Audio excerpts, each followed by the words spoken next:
bato basa tracasserie moko na commune ya Kinshasa précisément na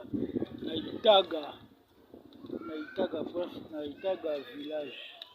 basala tracasserie moko bazokanga bamoto na ndenge mabe baokanga mituka na ndenge mabe kechi wana omona ya jaune wana bakani yango donc bakonzi botalela biso makambo bobo eza bien te ata mokie basala tracasserie mboka oyo ezaka mpasi